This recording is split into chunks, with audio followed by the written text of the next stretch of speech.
ಹೆಣ್ಣಿನ ಅಹಂಕಾರಕ್ಕೆ 3 ದಿನದಲ್ಲಿ ಮದುವೆ ಮುರಿದು ಬೀಳುತ್ತಾ. ಅಂದು ಆಕಾಶನ ಮದುವೆ ಮುಗಿದು ಮೊದಲ ರಾತ್ರಿಗಳಿಗೆ ಸಮೀಪಿಸಿತ್ತು. ಅವನ ಚಿಕ್ಕ ಕೋಣೆಯನ್ನು ಆಕಾಶನ ಅತ್ತಿಗೆ ಮಾಲತಿ ಇದುದರಲ್ಲೇ ಹೇಗೋ ಒಂದಿಷ್ಟು ಸಿಂಗರಿಸಿ ಮಂಚಕ್ಕೆ ಒಂದಿಷ್ಟು ಹೂಗಳ ಹಾರ ಇಳಿಬಿಟ್ಟು ಹೊಸ ಹಾಸಿಗೆ ಮೇಲೆ ಮಲ್ಲಿಗೆಯ ಬಿಡಿ ಹೂಗಳನ್ನು ಉದುರಿಸಿ ಅಂತೂ ಆ ಕೋಣೆಗೆ ಮೊದಲ ರಾತ್ರಿಯ ಸ್ಪರ್ಶ ನೀಡುವಲ್ಲಿ ಯಶಸ್ವಿಯಾಗಿತ್ತು. ಅಲ್ಲಿ ಮೈತುಂಬ ಸೆರಗು ಹೊದ್ದು ತಲೆ ತಗ್ಗಿಸಿ ಗಂಡನ ನಿರೀಕ್ಷೆಯಲ್ಲಿರಬೇಕಾದ ನವವಧು ತನುಜ ನಾಚಿಕೊಳ್ಳುವುದಿರಲಿ ಕಿಡಿಕಾರುತ್ತಾ ತಂದೆ ರಾಮರಾಯರಿಗೆ ಫೋನ್ ಮಾಡಿದ್ಲು. ಡ್ಯಾಡಿ, ಇದ್ಯಾವ ಜನ್ಮದ ಸೇಡು ತೀರಿಸ್ಕೊಳ್ಬೇಕೆಂದು ನನ್ನನ್ನು ಈ ನರಕದ ಕೂಪಕ್ಕೆ ತಳ್ಳಿದ್ರೆ ಈ ಹಾಳು ಕೊಂಪೆಯಲ್ಲಿ ಏನ್ ಸ್ವರ್ಗ ಸುರಿದು ಹೋಗುತ್ತಿದೆ ಎಂದು ನಾನು ಎಲ್ಲಿರಬೇಕು? ಬೇಸಿಗೆಯ ಧಗೆಯಿಂದ ಬೆಂದು ಹೋಗ್ತಾ ಇದ್ರೆ ಒಂದು AC ಇರಲಿ, ಧಾರಾಳ ಗಾಳಿ ನೀಡುವ ಫ್ಯಾನು ಗತಿ ಇಲ್ಲದೆ ಯಾವುದು ಡಕೋಟ ತರದು ಗಿರ್ರೆಂದು ಸೌಂಡ್ ಮಾಡ್ತಾ ತಲೆನೋವು ತರಿಸಿದೆ. ನನಗಂತೂ ಉಸಿರು ಕಟ್ಟಿ ಸಾಯುವಂತಾಗಿದೆ. ಆ ಕಡೆಯಿಂದ ತಂದೆಯ ಮಾತು ಕೇಳಿಸಿಕೊಂಡ ನಂತರ ತಕ್ಷಣ ಸಿಡುಕಿದ್ಲು. ಅದೆಲ್ಲ ನನಗೆ ಗೊತ್ತಿಲ್ಲ ಡ್ಯಾಡ್, ನಾನೀಗಲೇ ಮನೆಗೆ ವಾಪಸ್ ಬರ್ತಾ ಇದ್ದೀನಿ ಅಷ್ಟೇ. ಆಕಾಶ್ ಹೊಸ ಹೆಂಡತಿಯ ಮಾತುಗಳನ್ನು ಕೇಳಿಸಿಕೊಳ್ಳುತ್ತಾ ಅವಕ್ಕಾದ. ಯಾವತ್ತು ಶ್ರೀಮಂತರಾದ ರಾಮರಾಯರ ಮನೆಯಿಂದ ಅವರ ಒಬ್ಳೆ ಮಗಳು ತನುಜಾಳ ಸಂಬಂಧ ಆಕಾಶನಿಗೆ ಬಂದಿತ್ತೋ ಆ ಮನೆಯವರೆಲ್ಲ ಮೂಕ ವಿಸ್ಮಿತರಾಗಿದ್ರು. ಎಲ್ಲಿ ರಾಯರ ವೈಭವೋಪೇತ ಜೀವನ ಶೈಲಿ ಹಾಗೂ ಎಲ್ಲಿ ಆಕಾಶನ ಮನೆಯವರ ಮಧ್ಯಮ ವರ್ಗದ ಜೀವನ. ಎರಡೂ ಮನೆತನಗಳಲ್ಲೂ ಅಜಗಜಾಂತರ ವ್ಯತ್ಯಾಸವಿತ್ತು. ಯಾವುದೇ ಆಸ್ತಿಪಾಸ್ತಿಗಳ ಬೆಂಬಲವಿಲ್ಲದ ಆಕಾಶ್ ತನ್ನ ಸ್ವಪ್ರತಿಭೆಯಿಂದ ವಿಶ್ವವಿದ್ಯಾನಿಲಯದಲ್ಲಿ ಲೆಕ್ಚರರ್ ನೌಕರಿಗಿಟ್ಟಿಸಿಕೊಂಡಿದ್ದ. ಹೀಗೆ ಒಂದು ಸೆಮಿನಾರ್ನಲ್ಲಿ ಆಕಾಶ್ನ ವಿದ್ವತ್ತಿನಿಂದ ಪ್ರಭಾವಿತರಾದ ರಾಮರಾಯರು ಅವನನ್ನೇ ಅಳಿಯನನ್ನಾಗಿ ಮಾಡಿಕೊಳ್ಬೇಕೆಂದು ನಿರ್ಧರಿಸಿದರು. ಆಕಾಶ್ನಂತ ಬುದ್ಧಿವಂತ ವ್ಯಕ್ತಿ ಖಂಡಿತ ತಮ್ಮ ಬಿಸ್ನೆಸ್ ಅನ್ನು ಸಮರ್ಥಕವಾಗಿ ನಿರ್ವಹಿಸಿಕೊಂಡು ಹೋಗಬಲ್ಲ ಎಂಬ ಆತ್ಮವಿಶ್ವಾಸ ಮೂಡಿತು. ತಮ್ಮ ಯೌವನದಲ್ಲಿ ಎಲ್ಲರಿಗೂ ಅತಿ ಆದರ್ಶದ ಹುಚ್ಚು ನೆತ್ತಿಗೇರಿರುತ್ತದೆ. ಆದರೆ ಐಶ್ವರ್ಯದ ಪಾಕದಲ್ಲಿ ನೆನೆಯುತ್ತಿದ್ದಂತೆ ಆದರ್ಶ ತಾನಾಗಿ ಆವಿಯಾಗಿ ಹೋಗುತ್ತದೆ. ತಮ್ಮ ಮಗಳು ತನುಜಾಳ ಹಠಮಾರಿ ಬುದ್ಧಿಯಿಂದ ಖಂಡಿತ ಅಳಿಯ ಮುಂದೆ ಈ ಮನೆಗೆ ಬಂದು ಮನೆ ಅಳಿಯನಾಗಿ ತಮ್ಮ ಆಸ್ತಿ ಸಂರಕ್ಷಿಸುತ್ತಾನೆ ಎಂದು ನಂಬಿದ್ರು. ಆದರೆ ಆಕಾಶ್ನಿಗೆ ಒಳಗೊಳಗೆ ಆತಂಕವಿತ್ತು. ತಾಯಿ ಲಲಿತಮ್ಮನೆದುರು ಹೇಳ್ಕೊಂಡ, ಅಮ್ಮ, ಅತಿ ಶ್ರೀಮಂತರಾದ ರಾಯರ ಒಬ್ಳೆ ಮಗಳು ಈ ನಮ್ಮ ಮಧ್ಯಮ ವರ್ಗದ ಸಾಮಾನ್ಯ ಜೀವನಕ್ಕೆ ಅಡ್ಜಸ್ಟ್ ಆಗಬಲ್ಲೇ. ಅವಳು ಸಂಜೆ ಪೂರ್ತಿ ಕ್ಲಬ್ಗಳಲ್ಲಿ ಕಳೆಯುತ್ತಾಳೆ ಅಂತಾರೆ. ಅವರಿಗೂ ನಮಗೂ ಏಣಿ ಇಟ್ಟರು ಸಂಬಂಧ ಎಟಕಲಾರದು ಅಂತಲೇ ಅನಿಸುತ್ತೆ. ಅದು ಹಾಗಲ್ಲಪ್ಪ. ಒಮ್ಮೆ ಮದುವೆ ಅಂತ ಆಗ್ಬಿಟ್ರೆ ಹೆಣ್ಮಕ್ಕಳು ತಮ್ಮನ್ನು ತಾವು ಹೊಸ ಜೀವನಕ್ಕೆ ತಕ್ಕಂತೆ ರೂಪಿಸಿಕೊಳ್ಳುತ್ತಾರೆ. ಅವಳ ವೈಯಕ್ತಿಕ ಕೆಲಸಗಳಿಗಾಗಿ ಒಬ್ಬ ಆಳನ್ನು ನೇಮಿಸಿಕೊಡ್ತೀನಿ ಅಂತ ರಾಯರು ಹೇಳಿದ್ದಾರೆ. ನಮ್ಮ ಮನೆಯಲ್ಲಿ ಅವಳೇನು ಅಡುಗೆ ಮಾಡಿ ಪಾತ್ರೆ ತೊಳೆಯಬೇಕೇ? ಲಲಿತಮ್ಮ ಮಗನಿಗೆ ಸಲಹೆ ನೀಡಿದ್ರು. ಸೊಸೆ ಜೊತೆ ಬರಲಿರುವ ದೊಡ್ಡ ಮೊತ್ತದ ವರದಕ್ಷಿಣೆಯಿಂದ ಹೇಗೋ ತಮ್ಮ ಇಬ್ಬರು ಅವಿವಾಹಿತ ಹೆಣ್ಣು ಮಕ್ಕಳ ಮದುವೆಯ ಜವಾಬ್ದಾರಿ ಕಳೆದುಕೊಳ್ಳಬಹುದೆಂದು ಅವರು ದೂರದ ಲೆಕ್ಕಾಚಾರ ಹಾಕಿದ್ರು. ಆಕಾಶ್ ಈ ಕುರಿತಾಗಿ ಇನ್ನೂ ಯೋಚಿಸ್ತಾ ಇರುವಾಗಲೇ ಆ ಕಡೆಯಿಂದ ರಾಯರು ಅವನಿಗೆ ಫೋನ್ ಮಾಡಿದರು. ನೋಡಪ್ಪ ಆಕಾಶ್, ಈಗ ಕಾರು ನಿಮ್ಮ ಮನೆ ಕಡೆ ಬರ್ತಾ ಇದೆ. 1 ವಾರದ ಮಟ್ಟಿಗೆ ನಿಮ್ಮಿಬ್ಬರಿಗೂ ಹೋಟೆಲ್ ಅಶೋಕದಲ್ಲಿ ರೂಮ್ ಬುಕ್ ಮಾಡಲಾಗಿದೆ. ಅಷ್ಟು ಹೊತ್ತಿಗೆ ಮದುವೆಗೆ ಬಂದಿದ್ದ ನಿಮ್ಮ ನೆಂಟರೆಲ್ಲರೂ ಹೊರಟು ಬಿಟ್ಟಿರ್ತಾರೆ. ನಂತರ ಹಾಯಾಗಿ ನೀವಿಬ್ಬರು ಮನೆಗೆ ಮರಳಬಹುದು. ಹಾಗಲ್ಲ ಮಾವ, 1 ದಿನದ ವಿಷಯವಾಗಿದ್ರೆ ಒಪ್ಪಬಹುದಿತ್ತು. ಆದರೆ ನನ್ನ ಮದುವೆಗೆಂದೇ ಅಷ್ಟು ದೂರದ ಊರಿನಿಂದ ಬಂದಿರುವ ನೆಂಟರನ್ನೆಲ್ಲ ಬಿಟ್ಟು ನಾನು ಯಾವುದೋ ಹೋಟೆಲ್ನಲ್ಲಿ ತಂಗಿದ್ದು 1 ವಾರದ ಬಳಿಕ ಮನೆಗೆ ಬಂದರೆ ಅದೇನು ಚೆನ್ನಾಗಿರುತ್ತೆ? ದಯವಿಟ್ಟು ಕ್ಷಮಿಸಿ, ಇದಾಗುವುದಿಲ್ಲ. ತಕ್ಷಣ ಅವನ ಕೈಯಿಂದ ಫೋನ್ ಕಿತ್ತುಕೊಂಡ ತನುಜ ತಂದೆಗೆ ಹೇಳಿದ್ಲು, ಡ್ಯಾಡ್, ಕೇಳಿಸ್ಕೊಂಡ್ರಿತಾನೆ, ನಾನು ಈಗಲೇ ಹೋಟೆಲ್ಗೆ ಹೊರಟೆ. ನಿಮ್ಮ ಈ ಮಹಾನ್ ಅಳಿಯನ ಬದಲು ಬೇರೆ ಯಾರನ್ನೇ ಆರಿಸಿದ್ದರೂ ಅವರು ನನ್ನನ್ನು ತಲೆಯ ಮೇಲೆ ಇರಿಸಿಕೊಂಡು ಆಧರಿಸ್ತಾ ಇದ್ರು. ಇವರ ಕಡೆಯವರು ಡಿಮ್ಯಾಂಡ್ ಮಾಡಿದ್ರು ಅಂತ ಲಕ್ಷಾಂತರ ರೂಪಾಯಿಗಳನ್ನು ಜನ ಎಣಿಸಿಕೊಟ್ಟು ಬಿಡಬೇಡಿ. ಈಗಾಗಲೇ ವಸೂಲ್ ಮಾಡಿರುವ ಹಣ, ವರೋಪಚಾರದ ವಸ್ತುಗಳನ್ನು ಭದ್ರವಾಗಿ ಅಡಗಿರಿಸುತ್ತಾರೆ. ನನಗೋಸ್ಕರ ಈ ಹಾಳು ರೂಮಿನಲ್ಲಿ ಒಂದು AC ಕೂಡ ಹಾಕ್ಸಿಲ್ಲ ಎಂದು ರಾಯರು ಅವಳಿಗೇನೋ ಸಮಾಧಾನದ ಮಾತುಗಳನ್ನು ಹೇಳಿದರು. ಆಗ ಆಕಾಶ್ ಕೂಡ ಅವಳಿಗೆ ಸಮಾಧಾನ ಹೇಳತೊಡಗಿದ. ತನುಜ, ನಿನ್ನ ಲೆವೆಲ್ಗೆ ತಕ್ಕಂತೆ ಈ ಮನೆಯಲ್ಲಿ ಅನುಕೂಲಗಳಿಲ್ಲ ಅನ್ನೋದು ಗೊತ್ತಿದೆ. ಅದೆಲ್ಲ ನಿನಗೆ ಮೊದಲಿನಿಂದಲೂ ಅಭ್ಯಾಸವಾದದ್ದು. 1-2 ದಿನಗಳಲ್ಲಿ ನಾನು AC ಹಾಕಿಸುತ್ತೇನೆ ಬಿಡು. ಆಗ ನಿನಗೇನು ತೊಂದರೆ ಆಗೋದಿಲ್ಲ. ನಿನ್ನ ಯೋಗ್ಯತೆ ನೋಡಿಕೊಂಡು ನನ್ನನ್ನು ಮದುವೆ ಆಗಲಿಕ್ಕೆ ಯೋಚಿಸಬೇಕಿತ್ತು. ಎಷ್ಟು ವರ್ಷಗಳಿಲ್ಲದ್ದು ಮುಂದಿನ 1-2 ದಿನಗಳಲ್ಲಿ ಜಾದೂ ತರಹ ಆಗಿ ಹೋಗುತ್ತೇನು. ಈಗ ಡ್ಯಾಡ್ ನಿನ್ನ ತಾಯಿಯ ಜೊತೆ ಏನೋ ಮಾತನಾಡ್ತಾ ಇದ್ದಾರೆ. ನಿಮ್ಮಮ್ಮ ಒಪ್ಪಿಕೊಳ್ಳದಿದ್ರೆ ನೀನು ಇಲ್ಲೇ ಇರು. ನನಗಂತೂ ಉಸಿರುಗಟ್ಟಿಸುವ ಈ ರೂಮಿನಲ್ಲಿ ಖಂಡಿತ ಇರಲಾಗದು. ನಾನೀಗಲೇ ಹೊರಟೆ. ಸ್ವಲ್ಪ ಹೊತ್ತಿಗೆ ಲಲಿತಮ್ಮನವರು ಆಕಾಶ್ನ ಕೋಣೆಯ ಹೊರಗಿನಿಂದ ಬಾಗಿಲು ತಟ್ಟಿದ್ರು. ಅವನು ಕದ ತೆರೆದು ನೋಡಿದಾಗ ಇವನಿಗೇನು ಹೇಳಲೆಂಬಂತೆ ಅಲ್ಲೇ ಕಾದು ನಿಂತಿದ್ರು. ಆಕಾಶು, ನೀನೀಗ್ಲೇ ಸೊಸೆಯನ್ನು ಕರೆದುಕೊಂಡು ಹೋಟೆಲ್ಗೆ ಹೊರಟು ಬಿಡು. ಇಲ್ಲಿ ಬಹಳ ಸೆಕೆ ಇದೆ. ನಾಳೆ ಬೆಳಿಗ್ಗೆ ಬೇಗ ಬಂದು ಬಿಡಿ. ಇಲ್ಲಿ ಇನ್ನೂ ಕೆಲವು ಶಾಸ್ತ್ರಗಳು ಬಾಕಿ ಇವೆ. ಸಂಜೆ ಆರತಿ ಮುಗಿಸಿಕೊಂಡು ಮತ್ತೆ ಹೊರಟು ಬಿಡಿ. ಇದನ್ನೆಲ್ಲ ನೋಡಲು ನಿಮ್ಮ ತಂದೆ ಬದುಕಿದ್ರೆ ಎಷ್ಟು ಚೆನ್ನಾಗಿರ್ತಿತ್ತು ಎನ್ನುವಷ್ಟರಲ್ಲಿ ಅವರ ಕಂಠ ತುಂಬಿ ಬಂದಿತ್ತು. ಅವರ ಮಾತು ಮುಗಿಯುತ್ತಿದ್ದಂತೆ ತನುಜ ಹೊರಡಲು ಎದ್ದು ನಿಂತಳು. ಯಾವುದೇ ಪ್ರತಿಕ್ರಿಯೆ ನೀಡುವ ಅವಕಾಶ ಸಿಗದೆ ಆಕಾಶ್ ವಿಧಿಯಿಲ್ಲದೆ ಅವಳ ಹಿಂದೆ ಹೊರಡಲೇಬೇಕಾಯಿತು. ಹೋಟೆಲ್ ಕೋಣೆ ಸೇರುತ್ತಿದ್ದಂತೆ ತನುಜಾ ತನ್ನ ಭಾರಿ ರೇಷ್ಮೆ ಸೀರೆ ಒಡವೆಗಳನ್ನೆಲ್ಲ ಕಳಚಿಟ್ಟು ಹಾಯಾಗಿ ನೈಟಿ ಧರಿಸಿ ನೆಮ್ಮದಿಯ ನಿಟ್ಟುಸಿರಿಟ್ಲು. ಥ್ಯಾಂಕ್ ಗಾಡ್, ಆ ನರಕದ ಕೊಂಪೆಯಿಂದ ಆಚೆ ಅಂತೂ ಬಂದಲ್ಲ. ಈಗ ನೆಮ್ಮದಿಯಿಂದ ನಿದ್ರಿಸಬಹುದು. Good night Akash. ಅವನ ಜವಾಬಿಗೂ ಕಾಯದೆ ಅವಳು ಹಾಗೆ ಮಂಚದ ಮೇಲೆ ಉರುಳಿದ್ಲು. ಸೋಫಾದ ಮೇಲೆ ಕುಳಿತು ಮಿಕಮಿಕ ಇವಳನ್ನೇ ಗಮನಿಸ್ತಾ ಇದ್ದ ಆಕಾಶ್ ಹಾಯಾಗಿ ನಿದ್ದೆಗೆ ಜಾರಿದ ಹೆಂಡತಿಯನ್ನು ಕಂಡು ಬೆರಗಾದ. ಇದೇ ಏನು ತಾನು ಇಷ್ಟು ವರ್ಷಗಳಿಂದ ಎದುರು ನೋಡ್ತಾ ಇದ್ದ ಮೊದಲ ರಾತ್ರಿ. ಎಲ್ಲರೂ ಇಂತಹ ಶೋಭನಕ್ಕಾಗಿ ಅಷ್ಟೊಂದು ಆಸೆಯಿಂದ ಕಾಯುತ್ತಾರೇನು? ಸಿನಿಮಾಗಳಲ್ಲಿ ತೋರಿಸ್ತಾರಲ್ಲ ನವವಿವಾಹಿತರ ಮೊದಲ ರಾತ್ರಿಯ ದೃಶ್ಯ, ಅವೆಲ್ಲ ಸುಳ್ಳೇನು? ಛೆಛೆ, ಈ ಲಕ್ಷಣಕ್ಕೆ ತಾನು ಕಾಲೇಜ್ನಲ್ಲಿ ಕೆಲಸ ಮಾಡ್ತಾ ಇದ್ದ ಸರಳ ಸ್ವಭಾವದ ಅರ್ಪಿತಾಳನ್ನೇ ಮದುವೆ ಆಗಬಹುದಿತ್ತು. ಅವಳ ಕಣ್ಗಳಲ್ಲಿ ಆಕಾಶನಿಗಾಗಿ ಸದಾ ಪ್ರೀತಿ ಆದರಗಳು ತುಂಬಿರ್ತಾ ಇದ್ದವು. ತನಗೆ ಇಷ್ಟವಿದ್ರೂ ಅಮ್ಮ ಬೇಡ ಎಂದಿದ್ದ ಒಂದೇ ಕಾರಣಕ್ಕೆ ಅವರು ಒಪ್ಪಿದ ತನುಜಾಳನ್ನೇ ಮದುವೆಯಾಗಿದ್ದ. ಎಷ್ಟೋ ಹೊತ್ತಿನವರೆಗೂ ಅವನು ಹಳೆಯದನ್ನೆಲ್ಲ ನೆನಪಿಸಿಕೊಂಡು ಹಾಗೆಯೇ ಸೋಫಾ ಮೇಲೆ ನಿದ್ದೆ ಹೋಗಿದ್ದ. ಬೆಳಿಗ್ಗೆ ಬೇಗ ಏಳುವ ಅಭ್ಯಾಸ ಹೊಂದಿದ್ದ ಆಕಾಶ್ 6 ಗಂಟೆ ಹೊತ್ತಿಗೆ ಎದ್ದು ಕುಳಿತುಬಿಟ್ಟ.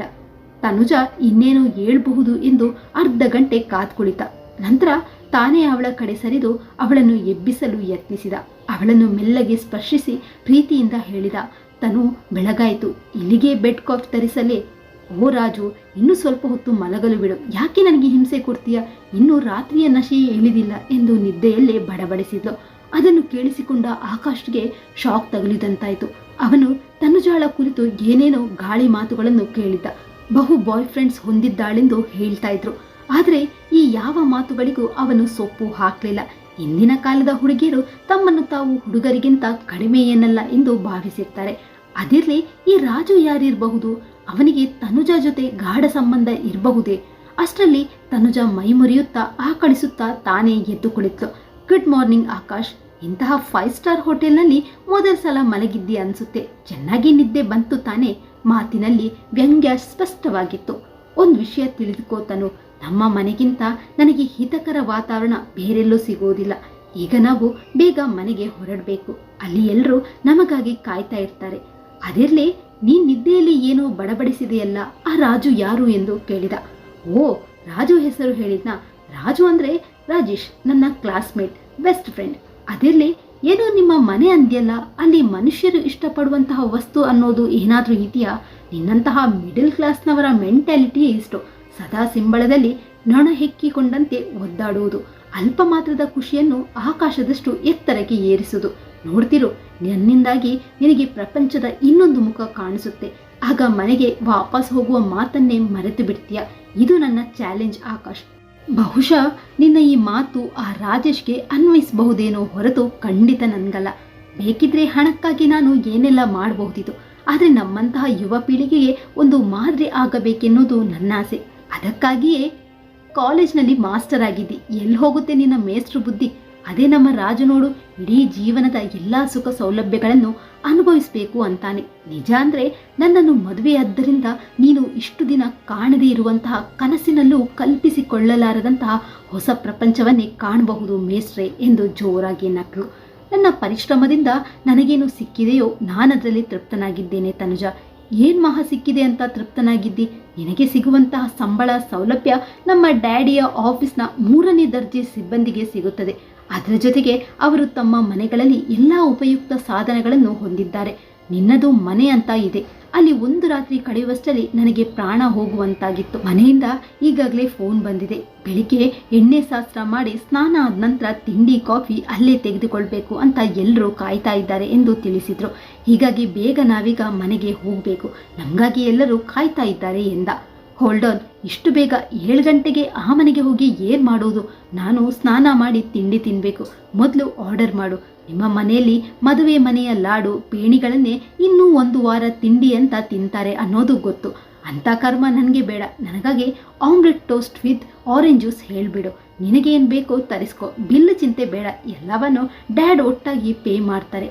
ಈಗ ಸ್ನಾನಕ್ಕೆ ಮೊದಲು ಬಿಸಿ ಬಿಸಿ ಕಾಫಿ ಬರಲಿ ಎಂದು ಆರಾಮವಾಗಿ ಹಾಸಿಗೆ ಮೇಲೆ ಕಾಲು ಚಾಚಿ ರಿಮೋಟ್ ಬಟನ್ ಒತ್ತುತ್ತಾ ಟಿವಿ ನೋಡತೊಡಗಿದ್ಲು. ಆಕಾಶನಿಗೆ ಸಿಟ್ಟಿನಿಂದ ಮೈ ಪರಿಚಿಕೊಳ್ಳುವಂತಾಗಿತ್ತು. ಎಂತಹ ಮೋಸದ ಬಲೆಗೆ ಸಿಕ್ಕಿಬಿದ್ದು ತಾನು ಅಗ್ಗದ ಬೇಟೆಯಾದೆನಲ್ಲ ಅನಿಸಿತು. ಅವನು ಮದುವೆಗೆ ಮೊದಲೇ ತನುಜಾ ಜೊತೆ ಅವಳ ಇಷ್ಟಾನಿಷ್ಟಗಳ ಕುರಿತು ವಿವರವಾಗಿ ಮಾತನಾಡಿದರೆ ಚೆನ್ನಾಗಿರ್ತಿತ್ತೇನೋ. ಅವನು ಅವಳನ್ನು ಒಮ್ಮೆ ಭೇಟಿಯಾಗಿದ್ದಂತೂ ನಿಜ. ಆದರೆ ಅವಳ ತಂದೆ ಏಕಾಂತದಲ್ಲಿ ಇವರಿಬ್ಬರನ್ನು ಮಾತನಾಡಲು ಬಿಟ್ಟಿದ್ರೆ ತಾನೆ. ಅವರ ಮುಂದೆ ಇವಳು ಬಹಳ ಮುಗ್ಧಳಂತೆ ಇದ್ದು ಬಿಟ್ಟಿದ್ಲು. ಅವಳ ನಿಜರೂಪ ಈಗ ಬಯಲಿಗೆ ಬಂದಿತ್ತು. ಇಷ್ಟವಿಲ್ಲದೆಯೇ ತನುಜಳಿಗೆ ಬೇಕಾದ ಬ್ರೇಕ್ಫಾಸ್ಟ್ಗೆ ಆರ್ಡರ್ ಕೊಟ್ಟು ತನಗೆ ಕಾಫಿ ಮಾತ್ರ ಹೇಳಿದ. ತಾವು ಮನೆಗೆ ಬರಲು ಇನ್ನೂ 1 ಗಂಟೆ ತಡವಾಗುತ್ತದೆ. ತಮಗಾಗಿ ಕಾಯದೆ ಉಪಹಾರ ಮುಗಿಸಲೆಂದು ಮನೆಯವರಿಗೆ ಫೋನ್ ಮಾಡಿ ತಿಳಿಸಿದ. ಆದರೆ ಅವರು ಮನೆಗೆ ಹೋಗುವಷ್ಟರಲ್ಲಿ 2-3 ಗಂಟೆಯೇ ತಡವಾಗಿತ್ತು. ಇವನ ತಂಗಿಯರು ನೆಂಟರಲ್ಲಿನ ಹೆಂಗಳಿಯರು ರೇಗಿಸಲು ಆರಂಭಿಸಿದ್ರು. ಆಹಾ ಅಣ್ಣ, ಮೊದಲ ದಿನವೇ ನಾವು ಅತ್ತಿಗೆ ಜೊತೆ ತಿಂಡಿ ಕಾಫಿ ತೆಗೆದುಕೊಳ್ಳುವುದನ್ನು ತಪ್ಪಿಸಿಬಿಟ್ಟೆ ಅನ್ನು. ನಾವು ಅವರಿಗಾಗಿ ಎಂತಹ ಒಳ್ಳೆ ತಿಂಡಿ ತಯಾರಿಸಿದ್ದೆವು ಗೊತ್ತಾ? ಅವನ ಹಿರಿಯ ತಂಗಿ ಕವಿತಾ ಛೇಡಿಸಿದ್ಲು. ಏ ಕವಿತಾ, ಈಗ ನಿಮ್ಮಣ್ಣನಿಗೆ ತನುಜ ಇದ್ರೆ ಮಾತ್ರ ಕಾಫಿ ಹೆಚ್ಚು ರುಚಿಸೋದು ಗೊತ್ತಾಯ್ತಾ? ಏನಪ್ಪ ಆಕಾಶ್, ನಾನು ಹೇಳಿದ್ದು ಸರಿ ತಾನೇ? ಅತ್ತಿಗೆ ಮಾಲತಿ ಸಹ ಚುಡಾಯಿಸಿದ್ರು. ಅಷ್ಟರಲ್ಲಿ ಹೊರಗಿನಿಂದ 2 ಹುಡುಗರು ಮನೆಯೊಳಗೆ 2 ಪೋರ್ಟೇಬಲ್ AC ಸಾಗಿಸ್ತಾ ಇರುವುದು ಆಕಾಶ್ನ ಗಮನಕ್ಕೆ ಬಂದಿತು. ಅಮ್ಮ, ಇದೇ ನಮ್ಮ AC ಬಂದಂತಿದೆ. ತನುಜಾಳ ತಂದೆ 2 ACಗೆ ಆರ್ಡರ್ ಮಾಡಿದ್ದಾರೆ. ಒಂದು ಈ ಹಾಲ್ನಲ್ಲಿ ಟಿವಿ ಜೊತೆ ಇರುತ್ತೆ, ಇನ್ನೊಂದು ನಿನ್ನ ಕೋಣೆಯಲ್ಲಿರುತ್ತೆ ಎಂದು ಲಲಿತಮ್ಮ ಉತ್ಸಾಹದಿಂದ ಹೇಳಿದರು. ನೋಡಿದ್ಯಾ ಆಕಾಶ್, ನನ್ನ ಡ್ಯಾಡಿಗೆ ನನ್ನ ಬಗ್ಗೆ ಎಷ್ಟು ಅಕ್ಕರೆ. ಈ ಸೆಕೆಯಲ್ಲಿ AC ಇಲ್ಲದಿದ್ದರೆ ನನಗೆ ಉಸಿರಾಡಲು ಆಗಲ್ಲ ಅಂತ ಅವರಿಗೆ ಗೊತ್ತು. ತನುಜಾಳ ಮುಖದಲ್ಲಿ ಗರ್ವದ ನಗೆಯಿತ್ತು. ಈಗ ನೀವಿಬ್ರು ಹೋಟೆಲ್ನಲ್ಲಿ ಮಲಗಬೇಕಾದ ಅಗತ್ಯವೇನೂ ಇಲ್ಲ. ಅಣ್ಣ ಅತ್ತಿಗೆ ಜೊತೆ ನಾವಿನ್ನೂ ಸರಿಯಾಗಿ ಮಾತನಾಡಿಯೇ ಇಲ್ಲ, ಚಿಕ್ಕ ತಂಗಿ ವಿನೂತಾ ಆಕಾಶ್ನಿಗೆ ಹೇಳಿದ್ಲು. ಸಾರಿ, ದಟ್ ಈಸ್ ನಾಟ್ ಪಾಸಿಬಲ್. ನಮ್ಮ ಡ್ಯಾಡ್ ಹೋಟೆಲ್ಗೆ 1 ವಾರದ ಅಡ್ವಾನ್ಸ್ ಬುಕ್ಕಿಂಗ್ ಮಾಡಿದ್ದಾರೆ. ಅಷ್ಟು ದೊಡ್ಡ ಮೊತ್ತನ ವೇಸ್ಟ್ ಮಾಡಲಾಗದು. ಅದು ಅಂತಿತ್ತದಲ್ಲ, 5 ಸ್ಟಾರ್ ಹೋಟೆಲ್. ತನುಜಾ ನಿಸ್ಸಂಕೋಚವಾಗಿ ನೋಡಿದ್ಲು. ಅಲ್ಲಿದ್ದವರ ಮುಖದ ಬಣ್ಣ ಇಳಿದು ಹೋಯಿತು. ತಕ್ಷಣ ಆಕಾಶ್ನ ಬಾಯಿ ಬಡುಕಿ ಸೋದರತ್ತೆ ಕಾಮಾಕ್ಷಿ, ಹೌದು, ಸೊಸೆ ಹೇಳ್ತಾ ಇರೋದು ಸರಿಯಾಗಿ ಇದೆ. ಅಷ್ಟು ದೊಡ್ಡ ಬಂಗಲೆಯಿಂದ ಇಳಿದು ಬಂದ ಹುಡುಗಿಗೆ ಇಟ್ಟಿಗೆ ಗೂಡಿನಂತ ಈ ಸಣ್ಣ ಮನೆ ಏನು ಮಹಾ ಸೆಟ್ಟಾದಿತು. ಇದರ ಬದಲು ಆಕಾಶ್ನ ಮಾವ ಸೊಸೆ ಜೊತೆ ಸದಾಶಿವನಗರದಲ್ಲಿ ದೊಡ್ಡ ಬಂಗಲೆ ಉಡುಗೊರೆಯಾಗಿ ಕೊಟ್ಟಿದ್ರೆ ಚೆನ್ನಾಗಿರ್ತಾ ಇತ್ತು. ಆಗ ಅವರ ಮುದ್ದಿನ ಮಗಳಿಗೆ ಏನೇನು ತೊಂದರೆ ಇರ್ತಾ ಇರಲಿಲ್ಲ ಎಂದುಬಿಟ್ರು. ಅಷ್ಟೇ ತಾನೇ ನಮ್ಮ ಡ್ಯಾಡಿಗೆ ಅದ್ಯಾವ ದೊಡ್ಡ ವಿಷಯ. ಚಿಟಿಕೆ ಹೊಡೆಯೋದ್ರಲ್ಲಿ ಅದನ್ನು ಅರೇಂಜ್ ಮಾಡ್ತಾರೆ. ಇದುವರೆಗೂ ಅವರು ಕೊಟ್ಟಿರುವುದೇನು ಕಡಿಮೆನಾ? ಕೇಳಿ ನೋಡಿ, ಸದಾಶಿವನಗರವೇನು ಜಯನಗರವೇನು ಬೇಕಾದ್ರೆ ಕೊಡಿಸ್ತಾರೆ ಎಂದು ಕಡ್ಡಿ ಮುರಿದಂತೆ ಸ್ಪಷ್ಟವಾಗಿ ಹೇಳಿದ್ಲು. ತನು ಪ್ಲೀಸ್ ಸುಮ್ನಿರು ಅತ್ತೆ, ತಮಾಷೆಗೆ ಹಾಗಂದ್ರಷ್ಟೇ. ಆಕಾಶ್ ಸಂಕೋಚದಿಂದ ನುಡಿದ. ಈಗ ಈ ತಮಾಷೆ ಎಲ್ಲ ಸಾಕು. ನಮ್ಮಲ್ಲಿ ಅತ್ತೆ ಮನೆಗೆ ಬಂದ ಸೊಸೆಯನ್ನು ಕೂರಿಸಿ ಆರತಿ ಮಾಡುವ ಪದ್ಧತಿ. ಇವತ್ತು ಸಂಜೆ ಅದಕ್ಕಾಗಿ ಅಕ್ಕಪಕ್ಕದ ಹೆಂಗಸರೆಲ್ಲ ಬರ್ತಾರೆ. ಕವಿತಾ, ವಿನುತಾ, ನಿಮ್ಮ ಅತ್ತಿಗೆಗೆ ಮುಗ್ಗಿನ ಜಡೆ ಹಾಕಿ ಅಲಂಕಾರ ಮಾಡುವ ಜವಾಬ್ದಾರಿ ನಿಮ್ಮದು ಎಂದ್ರು ಲಲಿತಮ್ಮ. ಅಮ್ಮ, ಜೊತೆಗೆ ಅಣ್ಣ ಅತ್ತಿಗೆ ಇಬ್ರು ನೀರಿನ ಟಬ್ನಿಂದ ಉಂಗುರ ಹುಡುಕುವ ಶಾಸ್ತ್ರ ಬಾಕಿ ಉಳಿದಿದೆ. ಅದನ್ನು ಊಟದ ನಂತರ ಇಟ್ಟುಕೊಳ್ಳಳವೇ? ಯಾರೋ ಉತ್ಸಾಹದಿಂದ ಕೇಳಿದ್ರು. ಚಿಚಿ, ಇಂತಹ ಹುಚ್ಚಾಟಗಳು ನನಗೆ ಸ್ವಲ್ಪನೂ ಹಿಡಿಸಲ್ಲ. ಇನ್ನೊಂದು ವಿಷಯ ಅಂದರೆ, ನಿನ್ನೆಯ ಶಾಸ್ತ್ರ ಸಂಪ್ರದಾಯಗಳಿಂದಲೇ ನನಗೆ ಸಾಕಾಗಿದೆ. ತಲೆನೋವು ಇನ್ನೂ ಹೋಗಿಲ್ಲ. ಅದಕ್ಕಾಗಿ ಸಂಜೆ ಮತ್ತೊಂದು ಆರತಿ. ಹೆಂಗಸರು ನನ್ನನ್ನು ನೋಡಲು ಬರುವುದು ಅನ್ನೋದೇನೋ ಬೇಕಿಲ್ಲ. ನಿನ್ನೆಯ ಮದುವೆಯಲ್ಲಿ ಎಲ್ಲರೂ ನನ್ನ ಮುಖ ನೋಡಿದ್ದಾರೆ ತಾನೆ. ಒಂದು ದಿನದಲ್ಲಿ ಅಂತಹ ಏನು ವ್ಯತ್ಯಾಸ ಆಗೋಲ್ಲ. ನಿಮ್ಮ ಅಕ್ಕಪಕ್ಕದವರಿಗೆ ನನ್ನನ್ನು ಪರಿಚಯಿಸಲೇಬೇಕು ಅಂತ ನಿಮ್ಗೇನಾದರೂ ಅಷ್ಟು ಹಠವಿದ್ರೆ ಇದರ ಬದಲಿಗೆ ಒಂದು ರಿಸೆಪ್ಷನ್ ಅರೇಂಜ್ ಮಾಡಿ, ಬೇಕಾದವರನ್ನು ಕರೀರಿ. ಅದಕ್ಕಾಗಿ ಹಣ ಖರ್ಚಾಗುತ್ತೆ, ಅದನ್ನು ನೀವೇ ಏರ್ಪಾಡು ಮಾಡಿಕೊಳ್ಬೇಕಷ್ಟೇ. ತನುಜಾ ಆರ್ಡರ್ ಮಾಡುವವಳಂತೆ ಹೇಳಿದ್ಲು. ಮತ್ತೊಮ್ಮೆ ಎಲ್ಲರ ಮುಖಕ್ಕೆ ತಣ್ಣೀರು ಎರಚಿದಂತಾಯಿತು. ಆಕಾಶ್ನಿಗೆ ಈ ಮದುವೆ ತನ್ನ ಜೀವನದ ಅತಿ ದೊಡ್ಡ ತಪ್ಪು ನಿರ್ಧಾರ ಅನ್ನೋದು ಸ್ಪಷ್ಟವಾಗಿ ಗೊತ್ತಾಯಿತು. ಅತ್ತೆ ಮನೆಯವರ ಮುಂದೆ ಏನಾದರೂ ಹೇಳಿಕೊಳ್ಳಲಿ, ಆದರೆ ಇಷ್ಟು ಜನ ನೆಂಟರು ಸೇರಿರುವಾಗ ಎಲ್ಲರ ಮುಂದೆ ಅವಮಾನ ಮಾಡುವುದೇ? ಅಷ್ಟರಲ್ಲಿ ಅವನಿಗೆ ಬೆಳಗ್ಗಿನ ರಾಜೇಶ್ ಹೆಸರು ನೆನಪಿಗೆ ಬಂದು ಹೃದಯದಲ್ಲಿ ಅವಲಕ್ಕಿ ಕುಟ್ಟಿದಂತಾಯಿತು. ತನ್ನನ್ನು ತಾನು ಸಂಭಾಳಿಸಿಕೊಳ್ಳುತ್ತಾ ಅವನು ಅಲ್ಲಿನ ವಾತಾವರಣ ತಿಳಿಗೊಳಿಸಲು ತಂಗಿ ಕಡೆ ತಿರುಗಿ, ಏನಮ್ಮ ಕವಿತಾ, ಅತ್ತಿಗೆಗಾಗಿ ಏನೋ ಸ್ಪೆಷಲ್ ತಿಂಡಿ ಮಾಡಿರುವೆ ಅಂದೆ, ನನಗೆ ಕೊಡುವುದಿಲ್ವೇ ಎಂದು ನಗತೊಡಗಿದ. ಈಗಲೇ ತರ್ತೀನನ್ನ ಎನ್ನುತ್ತಾ ಕವಿತಾ ಒಳಗೆ ಹೊರಟ್ಲು. ತನುಜ ಕೂಡ ರೂಮಿಗೆ ಹೋಗಿ ಜೋರಾಗಿ ಬಾಗಿಲು ಹಾಕಿಕೊಂಡ್ಳು. ಇತ್ತ ಬಂದವರೆದುರು ಮನೆಯ ಪ್ರತಿಷ್ಠೆ ಬಿಟ್ಟು ಕೊಡಬಾರದೆಂದು ಲಲಿತಮ್ಮ ಏನ್ ಮಾಡೋದು, ತನುಜ ದೊಡ್ಡ ಶ್ರೀಮಂತ ಮನೆತನದ ಒಬ್ಳೇ ಹುಡುಗಿ, ಅನುಕೂಲವಾಗಿ ಬೆಳೆದು ಬಿಟ್ಟಿದ್ದಾಳೆ. ಚಿಕ್ಕಂದಿನಲ್ಲೇ ತಾಯಿಯನ್ನು ಕಳೆದುಕೊಂಡು ತಂದೆಯ ಅತಿ ಮುದ್ದಿನಲ್ಲಿ ಬೆಳೆದವಳು. ಲೋಕಾರೂಢಿ ನಯವಿನಯ ಏನೂ ತಿಳಿಯದು. ನಮ್ಮ ಮನೆಯಲ್ಲಿ 2 ವಾರ ಕಳೆದ್ರೆ ಎಲ್ಲವನ್ನು ತಿಳಿದುಕೊಳ್ಳುತ್ತಾಳೆ ಎಂದು ಹೇಳ್ಕೊಂಡ್ರು. ಅಯ್ಯೋ ನಮ್ಮಮ್ಮ, ಇಂಥ ಸೊಸೆ ಸಿಕ್ಕಿರುವ ನೀನೇ ಧನ್ಯಳು. ಇಂಥ ಚಂದದ ಸೊಸೆಯನ್ನು ನೀನ್ ಮಾತ್ರ ವಹಿಸ್ಕೊಂಡು ಮಾತನಾಡಬೇಕಷ್ಟೆ. ಬಹುಶಃ ಅವಳು ತಂದಿರುವ ವರದಕ್ಷಿಣೆ ನಿನ್ನನ್ನು ಹೀಗೆ ಪ್ರೇರೇಪಿಸಿರಬೇಕು ಎಂದು ಅವರ ನಾದಿನಿ ಕಾಮಾಕ್ಷಿ ನಿಷ್ಠೂರವಾಗಿ ನುಡಿದ್ರು. ಸ್ವಲ್ಪ ಹೊತ್ತಿನ ನಂತರ ಆಕಾಶ್ ತನ್ನ ಕೋಣೆಗೆ ಹೋದ. ಅವಳು ಅಲ್ಲಿ ಹಾಸಿಗೆಗೆ ಹೊರಗಿ ಯಾರೊಂದಿಗೂ ಫೋನ್ನಲ್ಲಿ ಮಾತನಾಡ್ತಾ ಇದ್ಲು. ಏನ್ ಹೇಳುವುದು, ಈ ಮನೆಯವರೆಲ್ಲ 16ನೇ ಶತಮಾನದ ಹಳ್ಳಿ ಗುಗ್ಗುಗಳು. ಈ ಮನೆಯೋ ಒಂದು ಮ್ಯೂಸಿಯಂ ತರ ಇದೆ. ಡ್ಯಾಡಿ ತುಂಬಾ ರಿಕ್ವೆಸ್ಟ್ ಮಾಡ್ಕೊಂಡ್ರು ಅಂತ ಈ ಮದುವೆಗೆ ಒಪ್ಪಿದೆ. ಇಲ್ದಿದ್ರೆ ಯಾವಾಗಲೂ ನಿನ್ನ ಬಳಿಗೆ ಹಾರಿ ಬಂದು ಬಿಡ್ತಾ ಇದ್ದೆ. ಆಕಾಶ್ ಅಂತೂ ಈ ಗೊಡ್ಡು ಸಂಪ್ರದಾಯಗಳ ಸೂತ್ರದ ಗೊಂಬೆ. ತನಗಿರುವ ಸಣ್ಣ ನೌಕರಿಯನ್ನೇ ದೊಡ್ಡದೆಂದು ಭಾವಿಸ್ತಾನೆ. ನಿಜವಾದ ಜೀವನದ ಮೋಜು ಮಸ್ತಿ ಏನೂ ಗೊತ್ತಿಲ್ಲ. ಸರಿ ಬಿಡು, ನಾಳೆ ನಾನು ಕ್ಲಬ್ಬಿಗೆ ಬಂದು ನಿನ್ನನ್ನು ಮೀಟ್ ಮಾಡ್ತೀನಿ, ಓಕೆ ಬಾಯ್ ಅಂತ ಹೇಳಿ ಫೋನ್ ಇಟ್ಲು. ಬಹುಶಃ ನಿನ್ನ ತಲೆನೋವು ಸುಸ್ತು ದೂರ ಆಗಿರ್ಬೇಕು. ಯಾರೊಂದಿಗೆ ಮಾತನಾಡ್ತಾ ಇದ್ದೆ? ಆಕಾಶ್ ನಿಧಾನವಾಗಿ ಪ್ರಶ್ನಿಸಿದ. ಅದನ್ನು ಹೇಳುವ ಅಗತ್ಯವೇನೂ ನನಗಿಲ್ಲ. ನನ್ನ ಪರ್ಸನಲ್ ವಿಷಯಕ್ಕೆ ಬೇರೆಯವರು ಮೂಗು ತುರಿಸುವುದು ನನಗೆ ಖಂಡಿತ ಇಷ್ಟವಿಲ್ಲ ಎಂದು ತನುಜಾ ಸೆಟ್ಟಿನಿಂದ. ನಾನು ನಿನ್ನ ಗಂಡ ಹೆಂಡತಿ ಮಧ್ಯೆ ಯಾವ ವಿಷಯ ಪರ್ಸನಲ್ ಅಂತಾಗುವುದಿಲ್ಲ. I don't care. ನೀನು ಹಳೆ ಕಾಲದ ಗುಡ್ಡು, ಅದರಿಂದ ನನಗೇನು. ಪ್ಲೀಸ್ ಈಗ ನನ್ನನ್ನು ಒಬ್ಬಳೇ ಇರಲು ಬಿಡು. ಒಂದು ರಿಕ್ವೆಸ್ಟ್, ಬಂದಿರುವ ನೆಂಟರೆದುರು ಏನೇನೋ ಮಾತನಾಡಿ ಮನೆಯ ಮಾನ ಕಳೆಯಬೇಡ ಪ್ಲೀಸ್. ಇದು ಅಮ್ಮನ ಮರ್ಯಾದೆಯ ಪ್ರಶ್ನೆ. ಆರತಿ ಇಟ್ಟುಕೊಂಡಿದ್ದೇವೆ ಅಂತ ಅವರು 10 ಹೆಂಗಸರಿಗೆ ಹೇಳಿದ್ದಾರೆ. ಇಂದು ಸಂಜೆ ಅವರು ಬಂದಾಗ ಸುಮ್ಮನೆ ಆರತಿ ಮಾಡಿಸ್ಕೊ. ಅಮ್ಮನಿಗೆ ತನ್ನ ಮನೆ ತುಂಬಿದ ಮಹಾಲಕ್ಷ್ಮಿಯನ್ನು ಎಲ್ಲದೆದುರು ತೋರಿಸಿಕೊಳ್ಳುವ ಆಸೆ. ಅವರುಗಳು ಬಂದಾಗ 10 ನಿಮಿಷ ಕುಳಿತಿರಲಾಗದೆ ಆಕಾಶ್ ಸಿಹಿಯಾದ ಸ್ವರದಲ್ಲಿ ಓಲೈಸಿದ. ಆಯ್ತು, ಆದರೆ ನನ್ನದೊಂದು ಕಂಡೀಷನ್. ನಾನು ಬಂದವರಿಗೆಲ್ಲ ಎದ್ದು ಬಗ್ಗಿ ಕಾಲಿಗೆ ನಮಸ್ಕಾರ ಮಾಡಲಾರೆ. ಅಂತ ಸೀರಿಯಲ್ ಸಿನಿಮಾ ಸ್ಟೈಲ್ ನನಗೆ ಬೇಕಿಲ್ಲ. ಇದಕ್ಕೆ ಬದಲಾಗಿ ನೀನು ನಾಳೆ ಸಂಜೆ ನನ್ನ ಜೊತೆ ಕ್ಲಬ್ಬಿಗೆ ಬರಬೇಕು. ಆಯ್ತು, ಹಾಗೆ ಆಗಲಿ. ಅಮ್ಮನಿಗೆ ಇದರ ಬಗ್ಗೆ ಹೇಳಿ ನಾನು ಒಪ್ಪಿಸ್ತೀನಿ ಬಿಡು ಎಂದು ಆಶ್ವಾಸನೆ ನೀಡಿದ. ಸಂಜೆ ಹೊತ್ತಿಗೆ ಮನೆಯವರೆಲ್ಲ ಈ ಮಹಾತಾಯಿ ಇನ್ನೇನು ರಂಪಾರಾದಂತ ಮಾಡಲಿದ್ದಾಳು ಎಂದು ಹೆದರಿ ಬಿಟ್ಟಿದ್ರು. 2 ದಿನಗಳಲ್ಲೇ ಅವಳ ಸ್ವಭಾವವನ್ನು ಚೆನ್ನಾಗಿ ಅರಿತಿದ್ರು. ನಾದಿನಿಯರು ಉತ್ಸಾಹದಿಂದ ಅವಳ ಬಳಿ ಬಂದು ನಕ್ಕು ನಗಿಸಲು ಮಾತನಾಡಿಸಲು ಯತ್ನಿಸಿದಾಗ ಅವರನ್ನು ಅಲ್ಲೇ ಮಟ್ಟ ಹಾಕಿದ್ಲು. ಅವರು ಅಣ್ಣನ ಕೋಣೆ ಪ್ರವೇಶಿಸಲು ಯತ್ನಿಸಿದಾಗ ಅವಳು ಸಿಟ್ಟಿನಿಂದ ಕೆಂಡಮಂಡಲವಾಗಿದ್ಲು. ನಿಮಗೆ ಅಷ್ಟು ಮ್ಯಾನರ್ಸ್ ಗೊತ್ತಾಗುವುದಿಲ್ವೇ? ಕೇಳದೆ ನನ್ನ ರೂಮಿಗೆ ಬರುವುದು ನಿಜಕ್ಕೂ ಬ್ಯಾಡ್ ಮ್ಯಾನರ್ಸ್. ಮೊದಲು ಇಲ್ಲಿಂದ ಹೊರಡಿ. ನಾನೀಗ ಸ್ವಲ್ಪ ಮಲಗಬೇಕು. ನಿಮ್ಮಂಥವರ ಜೊತೆ ಮಾತನಾಡಿ ನನಗೆ ಏನೂ ಆಗಬೇಕಿಲ್ಲ ಎಂದು ಗುಡುಗಿದ್ಲು. ಸಂಜೆ ಆರತಿ ಸಡಗರಕ್ಕೆ ಅವಳು ಮುಗ್ಗಿನ ಜಡೆ ಹಾಕಿಸಿಕೊಳ್ಳುವುದಿರಲಿ, ಮಾಮೂಲಿ ಜಡೆ ಸಹ ಹಾಕಿಕೊಳ್ಳದೆ ಹೂವನ್ನು ಮುಡಿಯದೆ ಸ್ಟೈಲಾಗಿ ಕೂದಲನ್ನು ಇಳಿಬಿಟ್ಟು ಸ್ಲೀವ್ಲೆಸ್ ಬ್ಲೌಸ್ ಧರಿಸಿ ಕುಳಿತಿದ್ಲು. ಅವಳು ಸೀರೆ ಉಟ್ಟಿದ್ದೇ ಲಲಿತಮ್ಮನ ಪುಣ್ಯ ಎನ್ಬೇಕು. ಬಂದವರಿಗೆ ನಮಸ್ಕರಿಸುವುದಿರಲಿ, ಅವರು ಉಡುಗೊರೆ ಅಂತ ಕೊಟ್ಟಿದ್ದನ್ನು ನಿರ್ಲಕ್ಷ್ಯವಾಗಿ ಅಲ್ಲಿದ್ದ ನಾದಿನಿಯರ ಕೈಗೆ ಕೊಟ್ಟುಬಿಟ್ಲು.